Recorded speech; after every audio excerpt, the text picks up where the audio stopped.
Why would a son tell his own father that he is not expected for Christmas? How can a man who paid for his son's life, home, and future become an embarrassment that needs to be hidden away? This is the story of what I did after I quietly drove home and let the phone ring 98 times. Before we dive deeper into this story, I have one small request. Please subscribe, drop a like, comment, and hit that hype button to boost this channel so more people can discover these incredible stories. My name is Daniel Mercer, but most people just call me Dan. I am 61 years old. I live alone in a small, quiet house on the edge of town. People say it is peaceful here. To me, it feels mostly silent, the kind of silence that makes every little sound important.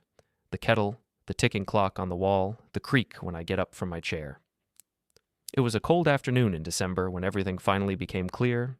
The sky was gray, and the air had that sharp bite that means snow is thinking about coming but has not made up its mind. I put on my old dark coat and my best shoes. I wrapped a scarf around my neck. It was the same scarf my son gave me years ago, back when he still thought I was the strongest man in the world. On the table were 3 neat bags. I had spent a lot of time on those gifts. One for my son, Ethan, one for his wife, Mia, one for my grandson, little Ollie. For Ethan, I chose a good leather work bag. His old one had a broken strap. For Mia, I bought a cookbook she once mentioned and a small bottle of perfume. For Ollie, there was a wooden train set, sturdy and simple, the kind that lasts a long time. I had also picked out a bottle of red wine I could bring for everyone to share later. I loaded the bags into the trunk of my car. I drove slowly through the winter streets. Most houses already had lights up, warm windows, wreaths on doors. In many of them, I could see people moving around, hanging decorations or talking in kitchens. It looked like the start of a happy season. I told myself that today was just the start for us too. A small planning visit. A little chaos now, a big loud Christmas later. Ethan and Mia's house is in a nice new area. Tall young trees, clean sidewalks, fresh paint. Their place has a neat lawn, a smart doorbell camera, and a driveway that always has at least one shiny car in it. I parked at the curb. For a moment, I just sat there, hands on the steering wheel, watching my own breath fog the inside of the windshield. From where I sat, I could see their living room window. The Christmas tree was already up. I could see parts of it through the curtains, the glow of lights, bits of color from ornaments, the soft shadows of people moving around inside. I heard faint music, too, something bright and cheerful. I picked up the bag with Ollie's present first. It felt good to hold, solid wood, honest weight. I took the other 2 bags, closed the trunk, and walked up the path. My shoes made a dull sound on the concrete. My heart beat a little faster than it should. I pressed the doorbell. A soft chime rang inside. Voices moved closer. Someone called out. I heard a child's laugh I knew very well. I smiled in spite of myself. The door opened. For a second I stood in a warm rush of light, sound, and smell. I smelled cookies baking and some kind of roast. I saw the tree more clearly. There were half-hung strings of lights, an open box of ornaments, wrapping paper on the coffee table. Behind Ethan in the doorway, I could see Laura, my ex-wife, moving around the kitchen with Mia. And further in, I saw Trevor, my ex-wife's new husband, lifting little Ollie high in the air. Ethan stepped out onto the porch and pulled the door mostly closed behind him, just enough to keep the heat in, enough to cut off the music and most of the noise. I was still holding the bags. My arms felt suddenly heavy. I told him I had brought the Christmas gifts and thought I would help with the tree, maybe plan the day. I said it lightly, like a joke, to keep the mood easy. He shifted a little on his feet and looked past my shoulder toward the street. He asked how I was doing, in that quick, automatic way people use when they are not really listening for the answer, and then he started saying words that did not match the picture I had in my head for this day. He said this year was complicated. He said they were keeping Christmas small. He said things were a bit tight, a bit sensitive. He kept using soft words, but each one hit me like cold water. I stood there and watched his mouth move. I heard Mia laugh at something behind the half-closed door. I heard Ollie yell something about snow. Then he told me very directly that I was not expected for Christmas. He did not shout. He did not look angry. He looked uncomfortable, as if this were an embarrassing conversation with a stranger. He told me they had already planned to spend Christmas Day at Laura and Trevor's house. It would be just the core group, he said. He added that it was better this way, that things were less confusing for Ollie if they kept it simple. I asked as gently as I could what that meant for me. He said I could always drop the gifts off before Christmas. He said maybe we could do a quiet visit on a different day when everyone was less busy, maybe after all the main events were done. He said this all in a careful tone, as if he were discussing schedule changes at work, not telling his father he did not belong in his own family's holiday. For a moment, my chest felt tight, my fingers pressed into the handles of the gift bags. I thought about all the Christmas mornings when I had carried him down the stairs, laughing and half asleep, to see what Santa brought. I thought about long nights at the old warehouse, loading trucks in freezing weather so I could afford those mornings. I looked at his face. I could see a trace of guilt in his eyes, but not enough to change his mind. I told him I understood. My voice sounded calm, even to me. I said I did not want to make anything difficult for them. I said he should do what was best for his family. He seemed relieved, like a problem had been solved. He reached out and took the bags from me, thanking me for the gifts. He said I was kind. He said they appreciated it. From inside, the door opened a little wider for a second. I saw Laura glance over, then turn back to the kitchen. I heard Mia ask who was at the door. Ethan said it was just me dropping some things off. No one came to the doorway. No one called out hello. Then I heard a small voice behind Ethan. It broke through everything else like a bell. Ollie asked if Grandpa was coming for Christmas. I could not see him, but I could hear the hope in his tone.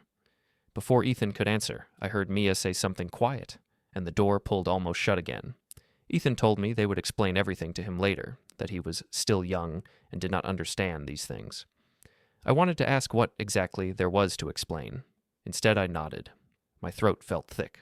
He said we would talk soon. He said this was just 1 year. He said not to take it personally. Then he stepped back inside, and the door closed completely. The sound of the lock sliding into place was soft, but it was the loudest thing I heard that day. I stood there for a few seconds on the porch, staring at the wood of the closed door. The cold air settled around me again. Without the light from the house, the front yard felt darker. I turned and walked back down the path, past the manicured bushes, across the clean sidewalk. My steps felt slow and heavy. On the drive home, the streets were starting to glow with early evening lights. I passed by houses with inflatable snowmen and plastic reindeer on their lawns. In one window, I saw a man about my age helping a child hang a paper star.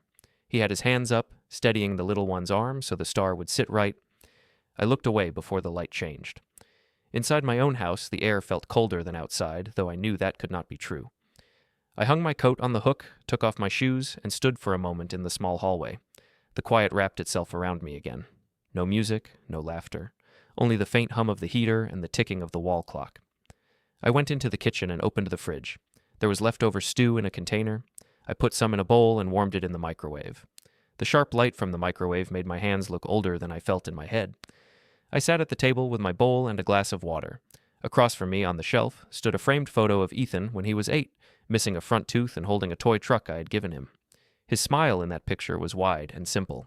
It was from a Christmas morning long ago. The wrapping paper was still on the floor around him. I looked at that boy for a long time, wondering how he had grown into the man who just told me I was not expected. I ate slowly. The stew tasted like nothing. My mind drifted to other years, to times when things were not perfect, but were still ours, to the nights I had stayed late at work to make sure there were presents under the tree, to the day I signed the papers for the trust so that Ethan and any children he had would always be safe, no matter what happened to me. When I finished eating, I washed the bowl and left it in the rack. It was a small action, but it felt like something to do. I wiped down the counter, then turned off the kitchen light. The house fell into shadows, lit only by the soft lamp in the living room. I went to my armchair and sat down. The springs creaked in a familiar way. On the small table beside it lay my phone, screen dark. I picked it up, more out of habit than from any real need. As I touched the screen, it lit up. A soft vibration ran through my hand. A small notification appeared at the top. It was a reminder I had set weeks ago and then forgotten about. Simple black letters on a white background. Trust review. Pat W., it said. The date was 2 days away. I looked at the words for a long time. The sound of the clock filled the room. Somewhere outside, a car door closed and a dog barked once, then went quiet. I did not open the reminder. I did not change it or delete it. I just let the screen dim again, leaving me alone with the faint hum of the house and my own steady breathing. The next day I woke up earlier than usual. It was still dark outside. The room had that gray color it gets before sunrise. For a minute I lay in bed and listened to the heater click on. My body felt heavy, like I had been carrying something all night. I did not cry. I do not cry easily anymore. Instead, my mind started replaying things. Old pictures, old sounds. They came in like slow waves. I saw Ethan as a little boy, running down a hallway in pajamas. I saw his small hands on a toy truck. I saw myself standing behind him, younger, stronger, not knowing yet what any of it would cost. I got up, made coffee, and sat at the kitchen table. The calendar on the wall still showed November because I had forgotten to flip it. I changed it to December. The page snapped into place. There were a few small notes written on different days: dentist, oil change. The only one that really caught my eye was the one in 2 days. Pat, review. I looked at that word review and felt a strange, distant amusement. I had built my whole life out of reviews. Review the logbooks, review the freight numbers, review the contracts, review the damage reports. I had spent more time reviewing things than actually enjoying them. People never asked much about my work. When they did, I always said the same simple thing. I said I ran a logistics company, trucks, warehouses, routes. It did not sound exciting, and that was fine with me. The work itself had been hard and dull in a way I understood. Early mornings, late nights, broken pallets, flat tires, drivers calling in sick at bad times. The kind of daily grind that eats years without making much noise. What it gave, though, was steady money. It gave a roof over Ethan's head. It gave school clothes and doctor visits and enough food to never worry that the fridge would be empty. It gave summer trips where he could see the ocean instead of just the inside of a yard. It gave Christmas mornings that looked normal from the outside. I remembered one of those mornings very clearly. The old company office lobby had a small artificial tree in the corner. It leaned a little because one leg was shorter than the others. There were boxes piled around it, but they were not gifts. They were shipments stacked up for last-minute runs before the holiday. The air inside was a mix of pine spray, coffee, and diesel fumes that leaked in from outside. I stood at the reception desk that night, looking at that crooked tree. My phone buzzed in my pocket. It was a message from Laura, my wife at the time. She said Ethan wanted to know if I would be home before Santa. I had already told her I would be late. I had already explained that a truck had broken down, that a driver had called in drunk, that the only way the job got done was if I did it. She said she understood. She always said that, at least in the early years. I told her I would try my best. Then I put the phone away and went back to the loading bay. We finished around midnight. My hands were numb from the cold, my back cramped from lifting. I drove home with the windows fogging up and my eyes burning. But when I opened the door, I heard little feet thump on the floor upstairs. Ethan was still awake, waiting. His face lit up like the tree itself when he saw me. In that moment, the long day felt worth it. I held on to that kind of memory for a long time. The truth is that the years blurred. The company grew. We took on more contracts. I had less time for dinners and school plays. I told myself it was temporary. I told myself I was doing it for him, for us. I told myself that one day, when things were stable, I would slow down and be around more. Laura did not see it that way. I can still picture the day she sat me down in the living room and said she was done. The late nights, the phone calls during vacations. The one more thing that always came up right when we were about to go somewhere. She said she felt like a widow whose husband still lived in the same house. She said she had needs I was not meeting, and by then I was too tired to even ask what she meant. Ethan was 10 when we divorced. Old enough to know something was wrong, too young to understand it. Laura got the house, I got the company. We agreed that Ethan would stay mostly with her since the house was near his school, and I would take him on weekends and some holidays. I paid what the court asked, and more when I could. I never missed a payment. People like to make divorce stories simple. One good person, one bad person. Real life is muddy. I was not perfect. She was not either. I know I gave more hours to my drivers and clients than to my own wife, but I also know I never stopped thinking of Ethan first. When Laura met Trevor a few years later, I tried to be polite. Trevor was everything I was not on the surface. Smooth, tall, always in clean, fitted shirts, the kind with no trace of sweat or dirt. He worked in some corporate role with a long title that sounded important and vague at the same time. He played golf. He went to networking breakfasts. He knew how to make small talk at parties. People liked him. Ethan liked him too. That was maybe the hardest part in the beginning. Trevor had time for basketball games and weekend camping trips. He had energy to help with science projects. He did not come home smelling like cold metal and diesel fuel. To a growing boy, that difference is loud. I never tried to make Ethan choose between us. I told him he could have space for both. I told myself that as long as he was healthy and working hard at school, that was what mattered. I kept paying. I kept working. I kept showing up when I could. When Ollie was born, I thought maybe things would bend back a little toward me. Becoming a grandfather felt like a second chance, a chance to be present in a way I had not been able to before. By then, I had sold my company. The building that once held my office now has a different logo on the front. The day I signed the sale papers, I cried in the parking lot. Not because of the money, because an entire chapter of who I was got handed to someone else in a folder. With that sale, I finally had time. That was when I spoke to Pat, my lawyer, about what to do with the money. We talked about retirement, about taxes, about making sure I would not be a burden to anyone in old age. And of course, about Ethan and any grandchildren he might have. We sat in the reception area of her firm, under a painting of a calm blue sea. She asked what I wanted most. I said I wanted Ethan to be safe no matter what happened to me. I wanted his kids to never feel the kind of fear I had felt as a boy when the fridge was empty and the power bill was overdue. She suggested a trust, something solid, structured, protected. We planned for college, maybe a house, a cushion in case of hard times. She also asked one question that surprised me at the time. She asked how my relationship with Ethan and any future family was. I said it was good. I said we had some distance, but there was love. She suggested including language about ongoing relationship and respect, like a guardrail, just in case things changed. I agreed, but I did not think much about it. It felt like a formality, a line on paper that would never matter in real life. When Ollie arrived, I went to the hospital as soon as I got the call. The maternity corridor smelled of disinfectant and coffee. The lights were bright, the walls painted in soft colors, but everyone moved with a rushed, tired energy. I waited on a plastic chair outside the ward doors. I held a small, stuffed bear in my hands. I remember turning it over and over, smoothing the fur, watching other families come and go. At one point, Trevor walked by in a hospital gown and cap, grinning. He had been allowed in the delivery room. He clapped me on the shoulder and said something about how amazing it all was inside. Then he disappeared again. After what felt like hours, a nurse came out and told me I could come in. Ethan and Mia looked exhausted but happy. Laura stood at the side of the bed, one hand on Mia's arm. Trevor held a tiny bundle while someone took pictures. I stood near the foot of the bed, trying not to be in the way. When it was finally my turn to hold my grandson, Ollie was already sleepy. He smelled of milk and new skin. His eyes opened for a second and then closed. I told him quietly that I would always be there for him, that this time I had time to spare. No one really listened to what I said. They were busy organizing who would post the first photo online. The christening at the church hall was not much different. There were white tablecloths and plastic cups. The priest said kind words about family.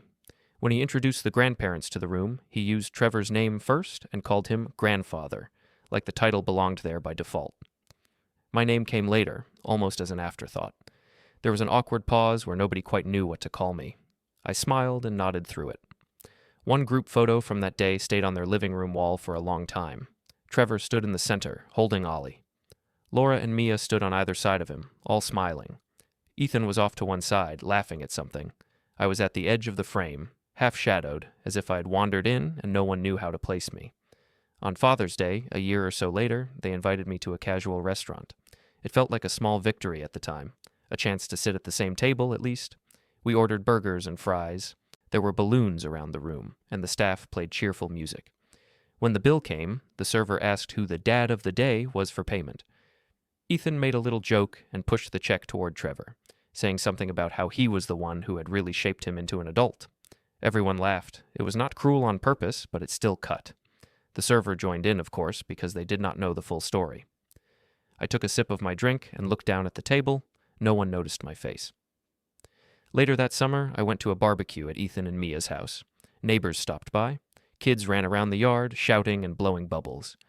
There was music from a speaker on the patio. Trevor stood by the grill like a king at his throne, flipping burgers and telling stories. People called him Grandpa, without thinking. Every time someone did, a small knot formed in my chest. At one point, I was standing by the fence holding a bowl of salad. A neighbor came over and asked who I was. Ethan introduced me simply as Dan. Not as his father, not as Ollie's grandfather, just Dan, a guest. The neighbor nodded, said it was nice to meet me, and walked away.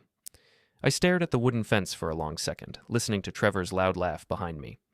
I did not say anything that day. I never do in those moments. I tell myself it is better not to cause a scene, better to let things slide for the sake of peace. But those small cuts add up. They settle into your bones. Not long before this last Christmas, I was in the car with Ethan and Ollie. We were stopped at a light. Ollie sat in his car seat, looking at pictures on a phone. He had been scrolling through family photos, the ones Mia liked to post online. He asked in a puzzled way why he had two grandpas, but only one showed up in most of the pictures. He said he did not see me much in them. Ethan gave some quick answer about angles and timing, about how sometimes people take the picture, sometimes they are in it. Ollie seemed to accept it for the moment, but the question hung in the air. Even a 4-year-old could feel that something did not add up. Now, sitting at my kitchen table 2 days after being told I was not expected for Christmas, that question would not leave my mind. Why did he have 2 grandpas but only one in the pictures? I pushed my chair back and stood up. My legs felt stiff. I went to the window and looked out at my small, quiet yard. The grass was dull and thin, the trees bare. No lights, no decorations, just a plain house belonging to a man who had given his life to making sure other people never had to feel this kind of emptiness. In the glass, I caught my reflection. An older man with tired eyes, yes, but also a man who had built something real. A man who had carried more than most people knew. A man who had been told, very calmly, that he was no longer part of the core group. As I stood there, the thought slid into place inside me, slow and steady. If they had worked so hard to keep me out of the picture, maybe it was time to accept that I did not belong in the picture they wanted. Maybe it was time to review not just my trust papers, but my own trust in them. The day after those thoughts settled in my head, I called Ethan and asked if we could meet.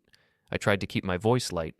I said I had some time near his office and thought it would be good to grab a coffee before things got busy with the holidays. He said yes, but his tone was cautious, like someone agreeing to a meeting with a client they were not sure about. It was a gray morning. The sky did not seem to change much anymore, just different shades of the same dull color. I put on my coat and took the bus into the city instead of driving. I wanted the extra time to think.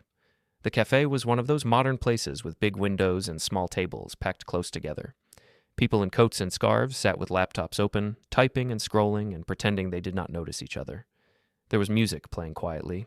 The smell of coffee and sugar was thick in the air. I got there early and chose a small table by the window. From that seat, I could see the door clearly and also watch people rushing along the sidewalk outside. I ordered a plain coffee and kept my hands around the warm cup while I waited. Ethan came in about 10 minutes later. He was on his phone, talking to someone from work. He looked the way he always does now. Nice shirt, neat hair, a jacket that probably cost more than I ever spent on myself in one go. He waved when he saw me, finished his call quickly, and came over. He sat down and smiled in that quick way people do when they hope to skip past the hard part. I asked how work was. He said things were stressful but exciting. He talked about campaigns, metrics, and brand deals. I listened and nodded. I was proud of him, really. He had worked hard in his own way.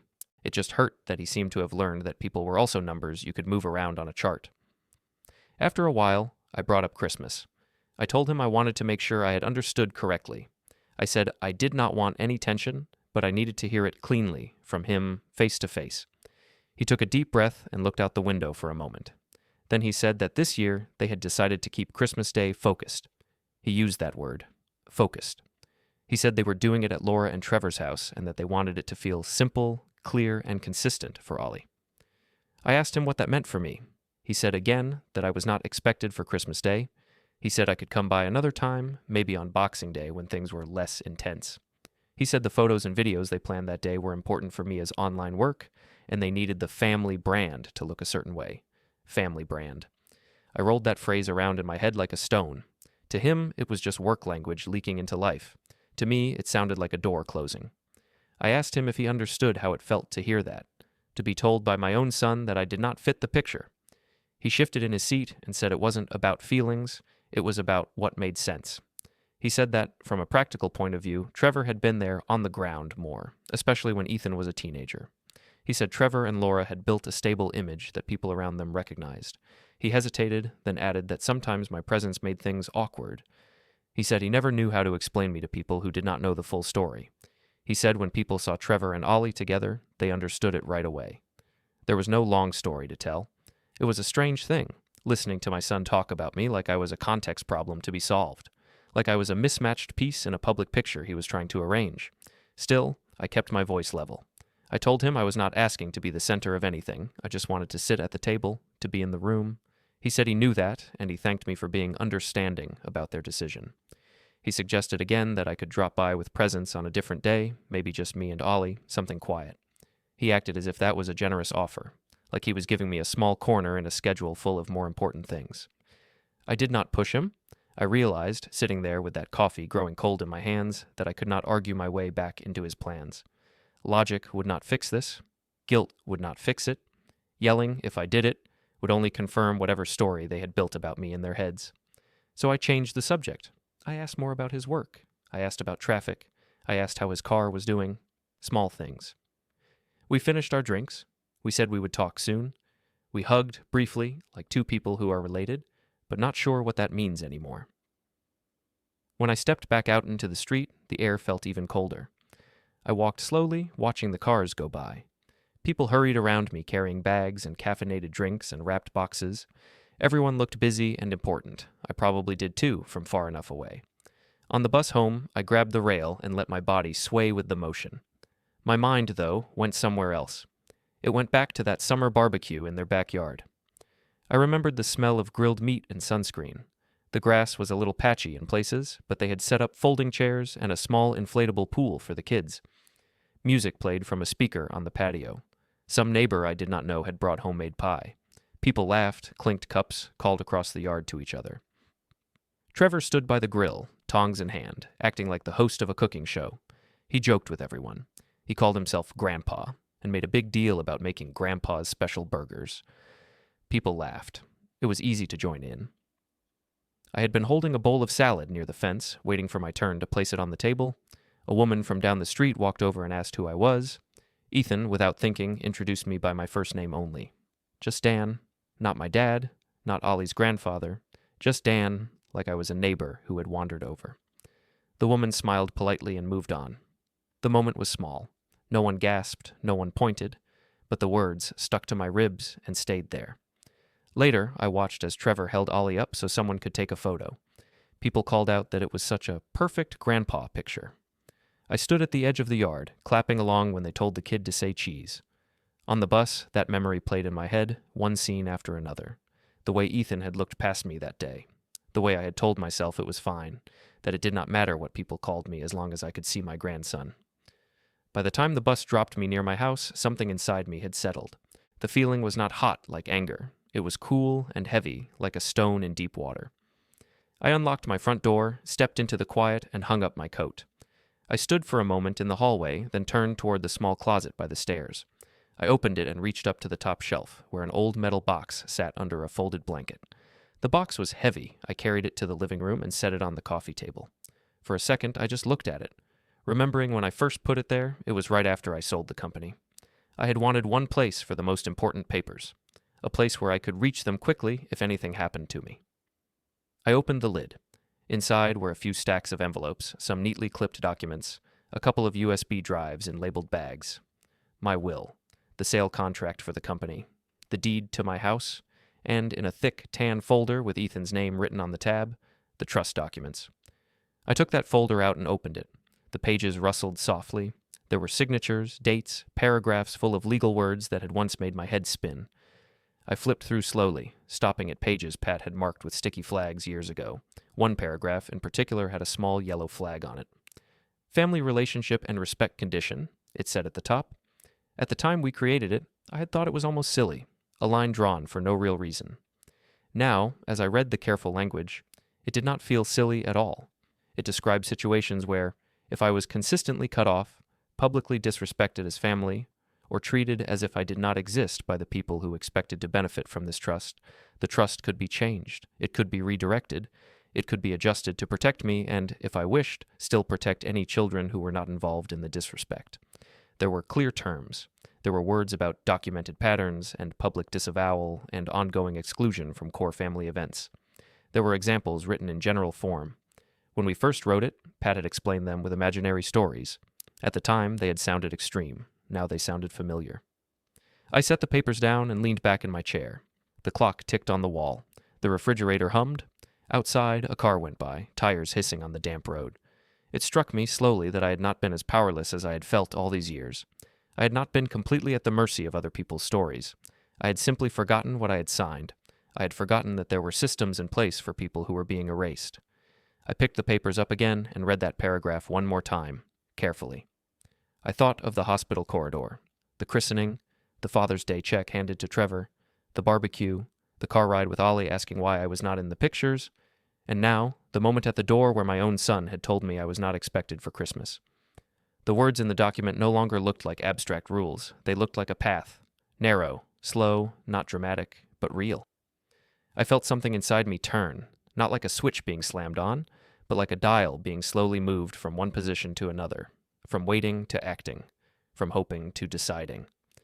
I closed the folder and placed it carefully back on the coffee table. I reached over to the small side table, picked up my phone, and scrolled through my contacts. My thumb stopped on Pat's name. For a moment, I stared at it. Part of me wanted to put the phone down, skip the call, and go back to pretending that time would fix this, but another part, calmer and clearer, knew that time had already shown me the truth. I pressed the call button. The phone rang once, twice, 3 times. I held it to my ear and listened to the distant, steady sound. Pat answered on the 4th ring. Her voice sounded exactly the way I remembered it. Steady, practical, not too warm, not cold either. She asked how I was, and I told her I had seen my son. I said Christmas plans had changed. I said there were some things about the trust I needed to talk through. She did not ask many questions on the phone. That was her way. She simply said we should meet in person. She checked her schedule and told me she could see me the next day in the late morning. She mentioned the word review, the same word on my calendar. I agreed. We kept the call short. After I hung up, I sat there with the phone in my hand for a while. The house felt different, though nothing in it had moved. The same armchair, the same clock, the same quiet. The difference was inside my chest. I was not just drifting anymore. I had a direction, even if I did not yet know every step. The next morning, I dressed a little more carefully than usual. I put on the blue shirt that still sat right on my shoulders, the dark pants without frayed hems, the coat that looked simple but neat. I shaved. I combed my hair. There was something about going to a law office that made me want to look like a man who knew what he was doing. Pat's office was in a low building near the center of town, not one of the shiny towers, but not run down either. The lobby smelled faintly of coffee and office cleaner. There were framed prints of calm landscapes on the walls. A receptionist at the front desk greeted me by name, which surprised me after all this time. She told me Pat was just finishing another meeting and asked if I wanted tea or coffee while I waited. I sat in a soft chair near the window and watched people walk past outside. Some carried briefcases, some carried grocery bags, some pushed strollers. All of them moved with the same busy energy I had seen near Ethan's office. I wondered how many of them were also here to divide, protect, or fix the quiet messes of their lives. Pat came out to meet me herself.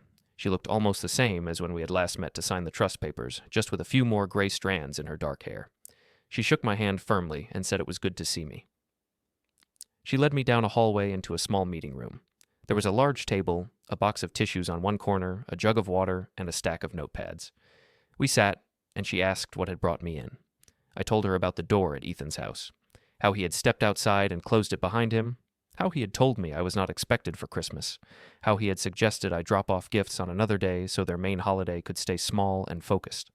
I mentioned the social media plans, the talk about family brand, the way Trevor had become the main image of Grandpa. I did not raise my voice. I did not pound the table. I kept my story as calm as I could, but I did not leave out the details. Pat listened without interrupting. Her eyes stayed on my face.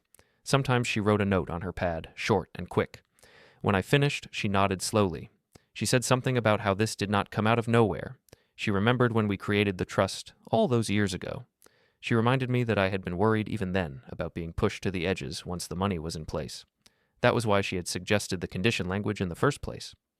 She pulled out her own copy of the trust from a cabinet behind her, thick and neatly bound. She opened it to the section I had been reading the night before. She did not read it word for word out loud. She summarized it. She reminded me how it worked. She said I had the right to review the situation and, if certain patterns were clear and documented, to change who benefited and how. She was careful with her words. She did not rush me toward any decision. She said the law did not care about hurt feelings alone. It cared about clear, provable patterns. She said if I felt pushed out in a serious way, the next step was to gather proof, not to act on a single moment. She advised me to look back over the last years and note the times I had been publicly erased or excluded from core family events, while still being treated as an important financial support. She said I should collect messages, invitations, photos, anything that showed a pattern, not to twist them, just to keep them. As she spoke, I felt something like relief, not because I wanted to punish anyone, but because there was a structure. A way to move that was not based on shouting in a kitchen or crying on a phone. It was about facts, dates, and actions. I asked her what would happen if we did find such a pattern. She explained in simple terms that we could redirect parts of the trust, that we could protect future grandchildren without giving their parents the power to erase me and still reap all the benefit, that we could adjust or remove any personal guarantees I had given for their debts. All, she repeated. Within the rules we had written long ago, we agreed we would not jump yet. She suggested we treat this as a review, exactly as the calendar reminder had said. First, gather, then decide. When I left her office, I carried a short list of tasks written in my own hand. They were not emotional tasks, they were practical ones. Check messages, check photos, check bank documents, confirm what exactly I was still holding up for people who wanted me invisible. The next stop was my own house. In my small home office, the air always smells faintly of paper and dust. There's an old desk with drawers that stick sometimes, a 2-shelf bookcase, and a printer that makes a lot of noise before it actually prints anything. I sat at the desk and opened my laptop. I went through my text messages with Ethan and Laura. I found the one from last week where Ethan had told me I was not expected for Christmas, and I took a screenshot. I found older messages where I had asked about birthdays, school events, small gatherings, and where the answers had been vague or postponing. I found a thread in the family group chat where Laura had written that I was better off doing my own thing for holidays so things did not feel awkward, and where others had reacted with thumbs up. I stayed calm. I did not write back. I simply took screenshots and saved them into a folder on my computer labeled with the date. I connected one of the USB drives from the metal box and copied the images there as well. Then I printed them. The printer whirred and spat out page after page. The sound was strangely loud in the small room. Next, I opened the photos I had saved over the years. Ones I had taken at events, ones Mia had sent directly to me. I noticed the same pattern there. At the christening, I was at the side or cropped out. At the barbecue, I was behind someone's shoulder, half hidden. In the Father's Day picture at the restaurant, Trevor was in the center, holding a Best Dad dessert plate, while I sat on the edge of the booth, just visible if you zoomed in. I printed a few of those images too, the ones that told the story without needing much explanation. The crisp smiles, the arm around Trevor's shoulder, Laura's bright face, and my own figure in the background blurred. After that, I opened my bank's website. I looked at the accounts tied to my name, the trust, and the notes about guarantees. I had not thought about those in a long time, but they were still there. There was a note showing that I had agreed to be a personal backstop for Ethan's house loan. Another note about a small business line of credit he had opened when he tried freelance consulting for a while. The bank had liked the fact that his father had a trust and would likely help in an emergency. They had written that assumption into their risk assessment. I took screenshots of those pages too. Then I called the bank and asked to speak to my advisor. I did not tell them everything on the phone. I simply said I wanted a full review of my account relationships and guarantees. The advisor booked a private room for me the next day. That evening, paperwork covered my desk in careful stacks. Messages, photos, notes with dates and short descriptions. Nothing wild, nothing dramatic, just a clean record of what had been happening while I told myself it was not that bad. Later, I made myself a simple dinner and sat at the kitchen table again. The house looked the same, but its quiet now felt less like a punishment and more like a workspace, a place where I could think without interruption. The next day at the bank, I sat in a small private client room with glass walls and frosted strips across the middle. The advisor, a man in his 40s with kind eyes and a neat tie, pulled up my accounts on a monitor. He went through each of them, explaining what it was, how it was performing, and what obligations were attached. When we reached the part about guarantees, he spoke in a more careful tone. He explained how the bank viewed me as a stabilizing factor. He said that as long as my trust backed certain things, they were happy to offer my son better terms. He also mentioned, gently, that any change in that backing would require the bank to reconsider those terms. I asked what my options were going forward. He said that I had the right to withdraw personal guarantees in many cases, especially if circumstances had changed. He said there might be fees or adjustments, but nothing I could not handle. He said any such change should go through formal instructions. In writing, often with a lawyer also informed. I thanked him. I did not commit to anything on the spot. I simply asked for printed summaries of all the accounts, including the notes about expectations and guarantees. He printed them out and put them in a folder for me. At home again, I added the bank folder to the pile on my desk. There was a strange sense of order in that stack. Each page was a small piece of the story I had been living without fully seeing it. I did not feel joy. I did not feel satisfaction. What I felt was clarity. For the first time in a long time, I could see exactly where I stood and what I held. That night, I sat down at the same desk and took a sheet of lined paper. At the top, I wrote 2 simple headings. On one side, what I promised. On the other side, what they gave back. Under the first heading, I wrote words like house guarantee, college fund, emergency help, constant availability. Under the second, I found fewer words: distance, edits, awkwardness, being left out of pictures, not expected. As I was finishing the list, my phone buzzed beside me. I picked it up and saw a notification from the family group chat. Laura had sent a new message. It was a photo of Trevor and Ollie under a big Christmas tree in some decorated hall, both of them smiling wide. The caption she had written called it a perfect moment between a grandfather and his grandson. Little heart reactions started appearing under the picture, one after another. Ethan's, Mia's, friends, relatives. The chat filled with comments about how lucky Ollie was, how beautiful the family looked, how perfect the scene was. I watched the screen for a long second. Then I calmly took a screenshot and saved it with the others. 2 days after I saved that screenshot, I walked back into Pat's office with my folder of papers under my arm. The sky was pale and cloudless for once, bright in a way that made everything look sharper. The air was cold enough to sting my nose when I breathed in. The receptionist greeted me by name again and offered coffee. I asked for water instead. My mouth felt dry in a way coffee would not help. While I waited, I sat in the same chair by the window as before and looked down at the folder in my lap. It felt heavier than it should. It held messages, photos, and bank summaries. Nothing but paper and ink and a few printed pixels, yet also years of choices. Pat called me into her office after a short time. She had cleared her desk. Only a legal pad, a pen, and my original trust file were out. She motioned for me to sit and asked if I had brought the things we talked about. I laid the folder on the table between us. I told her what was inside. Screenshots of messages where I was told to stay away for everyone's comfort. Photos where my role was blurred or pushed to the edge. Group chat posts where I was described as better off doing my own thing so the main family events could stay clean. The picture of Trevor and Ollie under the big decorated tree called the perfect image of grandfather and grandson. The banknotes showing where my trust and my name were used to make loans feel safer. She did not make any sounds of surprise. She simply worked through the stack methodically, one page at a time, adding small sticky notes here and there. She had that lawyer face on, calm and focused, the kind that sees patterns instead of drama. After a while, she looked up and said there was enough there to show a pattern that matched the scenarios we had worried about years ago. She spoke slowly, making sure I understood. She said this was not about punishing people for a few unkind moments. It was about a consistent choice to treat me as absent or inconvenient in public family life while keeping my support in the background. She reminded me that I had a decision to make. We could leave things as they were, let the pattern go on, and hope feelings changed one day.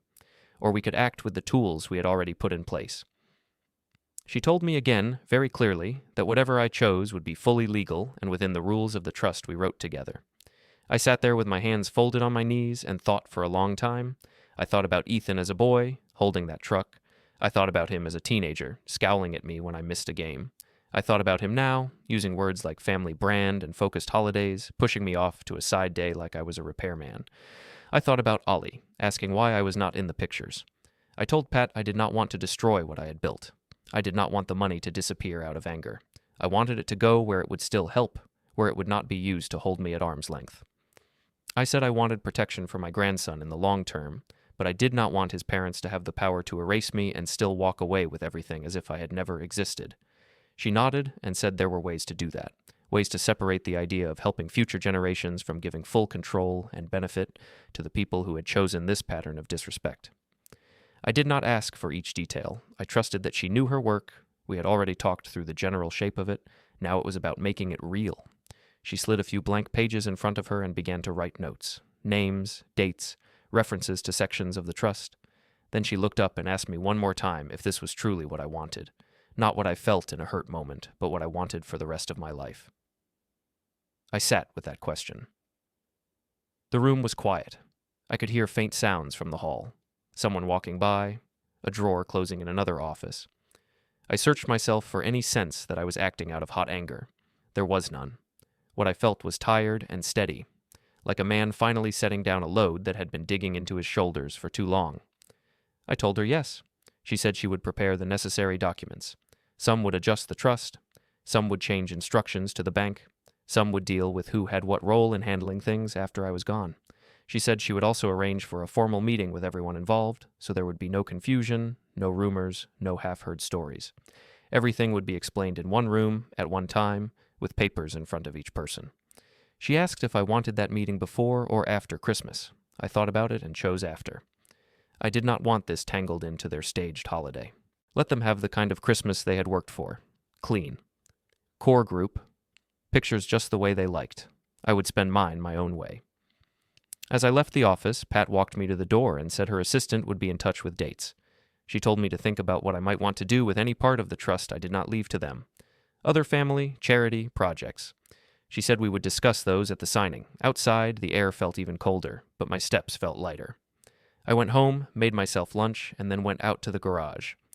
My garage is small and a bit cluttered. Old tools hang on hooks. Boxes of things too useful to throw away but not needed right now sit, stacked along one wall. In the middle is a workbench with a scarred top. It is where I fix small things, mend what I can. That day, I pulled out an old wooden toy car that had belonged to Ethan. The paint was chipped, one wheel loose. I set it on the bench and took up a small screwdriver. As I worked, my thoughts wandered. Not in the usual way, spinning in circles, but like they were putting themselves in order. I thought about giving, about how easy it had always been for me to say yes to people who needed something. A little money here, a signature there, a weekend spent helping with a move. I had done it partly out of love and partly out of habit. I did not like seeing people struggle the way I had as a kid. What I had not done was set any lines. I had let people learn, step by step, that they could take the help but not the man, that they could accept my support while keeping me out of the frame. As I tightened the wheel, I realized something simple. Saying no now was not cruel. It was late, but it was not wrong. In the days that followed, Pat's assistant emailed me, then mailed letters, then called to confirm. The law firm was setting up a family trust update meeting, scheduled for the week after Christmas. The subject lines were neutral and professional. The letters were on firm letterhead, with my name at the top as the client. They invited Ethan and Mia, Laura and Trevor, and even my sister Janet as someone I had named in other parts of my estate. The message spoke of important updates and clarifications regarding current and future arrangements.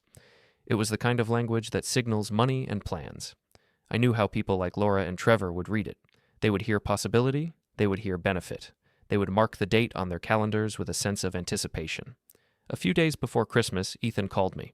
His voice sounded lighter than it had at the cafe. He mentioned the letter from the law firm. He said it sounded serious but good. He said he hoped we could talk about future plans there, maybe sort out long-term support for Ollie's schooling. He thanked me again for being mature about Christmas Day. I listened, letting him talk. He wondered, in a careless tone, if I had finally accepted that it was simpler to do big events at Laura and Trevor's house and keep my visits quieter. He said he was glad we had avoided conflict this year. I told him I was glad he had a clear plan. I told him we would indeed talk about the future at the meeting. He did not ask what I wanted. On Christmas Day, my house was quiet, but it did not cut as sharply as I had feared. I had bought myself a small roast and some vegetables. I cooked slowly, put on old music, and let the house fill with familiar smells. At noon, Janet knocked on the door with a tin of cookies. She hugged me hard and slipped off her coat without asking if she could stay. We ate together at my table, two people who had known each other's worst days and still chosen to show up. She did not ask for details about the law firm letters, though she had received one herself. She just looked at me for a long second and said she could see something different in my face. Less sagging around the eyes, more backbone in my shoulders. I told her simply that I was finally making sure my money lined up with my respect. She gave a low whistle and smiled. She said it was about time. Later that afternoon, my phone buzzed now and then with pictures in the family group chat. Laura posted images from their Christmas at her house. There were shots of the table, the tree, the presents, a video of Trevor in a sweater handing a gift to Ollie while everyone clapped, a group photo of the whole family, as she called it in the caption.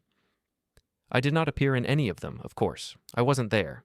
For once, the sight of those images did not feel like a knife. They felt like confirmation. They were making very sure the world knew what their version of family looked like. That soon, I would make sure they knew what my version of fairness looked like too. The days between Christmas and the meeting moved slowly. I went for walks. I cleaned the house more than it needed. I went back to the garage and finished sanding the small wooden car. I polished it until the grain of the wood was smooth under my fingers, then set it on a shelf. The night before the meeting, I laid out my clothes. The same blue shirt, the same dark pants, my good shoes. I put my documents in order in a folder Pat had given me. I slept surprisingly well. On the morning of the meeting, the sky was clear and bright. The cold air snapped at my face as I walked from the bus stop to the law office. My breath came out in small clouds. I felt aware of each step, each sound. Inside the building, the receptionist nodded to me and pointed me toward a different room than before. Not the small office, the conference room. As I approached, I could hear low voices through the door, a laugh that sounded like Trevor's, the higher pitch of Laura's excitement, the softer tone of Ethan saying something about how this would set things up nicely. A child's voice bubbled up once, Ollie, but then faded again, as if someone had distracted him with a game. I put my hand on the door handle and paused. I took one slow breath, in and out. My heart beat steady. I opened the door. The room was large, with a long table in the center and glass walls that let in a lot of light. At one side of the table sat Ethan and Mia, their coats draped over the backs of their chairs. Next to them were Laura and Trevor, leaning in, talking in low tones. Near the far end sat Janet, quiet and watchful. In front of each person lay a neat stack of papers, turned face down. Their phones sat on the table beside them, screens dark, as if they expected to pick them up quickly after getting good news. All their faces turned toward me as I stepped inside. Pat was already in the room, standing near the head of the table with her file open. She smiled at me in a professional way and asked everyone to take their seats. I walked to the chair she had set slightly apart at the end of the table and sat down. My folder stayed closed in front of me. I folded my hands and listened. Pat began by thanking everyone for coming. She said this meeting was to give a clear update on the family trust and related arrangements. Her voice was calm, steady, the same tone she used when she had helped me build all of this in the first place. She slid a stack of papers toward the center and asked everyone to turn over the sets in front of them. They did. I watched their faces as they started to read. At first, they were just scanning. Then their eyes slowed. Small lines appeared between brows. Pat explained that some years ago, I had created a trust to support my son and any grandchildren. She reminded them that from the start, the trust had conditions tied to ongoing relationship and respect. She spoke of a review I had requested. She said that review was now complete. She did not raise her voice. She simply laid out the facts. There had been a documented pattern, she said, of me being publicly pushed out of core family roles while still being expected to act as a financial backstop. She mentioned the christening, the repeated holiday exclusions, the language in messages. She did not use every story. She did not need to. The summary in front of them did the rest. Laura started to protest, saying it was all misunderstandings, that people were being too sensitive. Trevor tried to cut in with talk about perception and blended families. Ethan looked from page to page, his face getting paler. Pat went on. She explained that, under the conditions we had all signed, I had chosen to redirect most of the trust. A new charitable fund would be created in my name. A separate trust, controlled by an independent trustee, would be set aside for Ollie when he was older. Access for his parents would be limited. Laura and Ethan were no longer primary beneficiaries of the main structure. Then she explained the bank letters. Guarantees withdrawn, risk reassessed, terms to be reviewed. Voices rose around the table. Laura said this was unfair. Trevor said there had to be a way to reframe it. Ethan finally looked at me and asked how I could do this to my own family. I told him quietly that I had not done this to my family. They had defined what family was when they shut doors and framed photos without me. I had simply made sure my money matched that picture. I said I wished them well. I said Ollie would still be looked after, but I would not keep paying for my own absence. Then I thanked Pat, stood up, and walked out. Their voices followed me down the hall, fading as the door closed behind me. Outside, the air felt sharper. I took the bus home. The house greeted me with its usual quiet. In my office, I set my phone on the desk, screen up. It started to buzz almost at once. First Ethan, then Laura, then Mia. Calls, messages, voicemails. The number on the missed call counter climbed fast. 10, 20, 50. I turned the phone face down. The buzzing went on, then slowed, then started again. When I finally looked hours later, the little number on the screen said 98 missed calls. I let it go dark in my hand.